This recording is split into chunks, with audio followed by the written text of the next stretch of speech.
Hello everyone, welcome to my channel test of India. আজকে অনেক দিন পরে আবার চলে এলাম নতুন একটি রান্নার রেসিপি নিয়ে, আর এটি হলো লাউ পাতায় কাচকি মাছ ভাজা।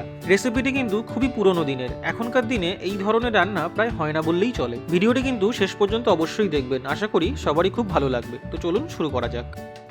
সবার প্রথমেই আমাদের মাছগুলোকে ভালো করে ধুয়ে নুন হলুদ মাখিয়ে কিছুক্ষণের জন্য রেখে দিতে হবে। এরপর এখানে আমাদের অ্যাড করে নিতে হবে আগে থেকে কেটে রাখা দুটো মাঝারি সাইজের পেঁয়াজ কুচি। এবারে আমি অ্যাড করে নিলাম 1 চা চামচ ঝাল লঙ্কা গুঁড়ো। এখানে দিয়ে দিচ্ছি 1 চা চামচ হলুদ গুঁড়ো। এরপরে অ্যাড করে নেব পরিমাণ মতো নুন। সবশেষে উপর থেকে এইভাবে ধনেপাতা কুচি ছড়িয়ে দিয়ে সাথে পরিমাণ মতো সর্ষের তেল অ্যাড করে নেব। প্রিপারেশন কিন্তু আমাদের প্রায় শেষ। এবারে ভালো করে পেঁয়াজ এবং মশলাগুলোকে মাছের সাথে মিক্স করে নিতে হবে। এখন শুধুমাত্র আমাদের কয়েকটি মাঝারি সাইজের লাউ পাতার মধ্যে মাছগুলোকে ভরে নিয়ে গরম তেলে ভেজে নিতে হবে। তো এখানে দেখতেই পাচ্ছেন লাউ পাতাগুলোকে প্রথমে ভালো করে ধুয়ে পরিষ্কার করে নিলাম।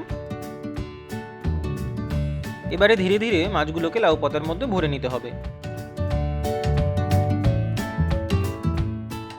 আচ্ছা, এইখানে যেরকম দেখতে পাচ্ছেন লাউ পাতাগুলোকে কিন্তু চারিদিক থেকে ভালো করে বন্ধ করে সুতো দিয়ে বেঁধে নিতে হবে, তা না হলে কিন্তু ভাজার সময় মাছগুলো বাইরে বেরিয়ে আসতে পারে।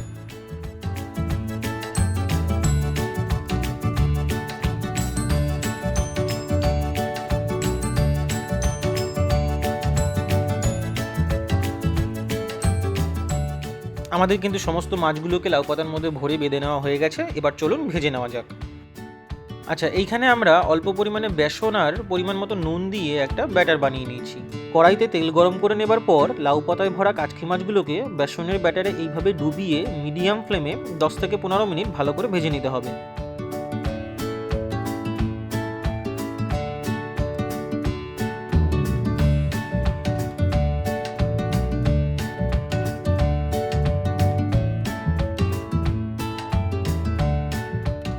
এখানে দেখতেই পাচ্ছেন আমাদের ভাজা কিন্তু প্রায় হয়ে এসছে।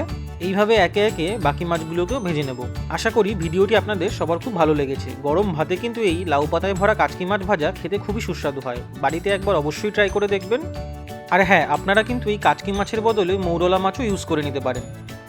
এই ধরনের নতুন নতুন রান্নার রেসিপি পেতে আমার চ্যানেলটিকে কিন্তু অবশ্যই সাবস্ক্রাইব করে দেবেন। চলে আসবো আবার পরের ভিডিওতে নতুন কোনো রেসিপি নিয়ে।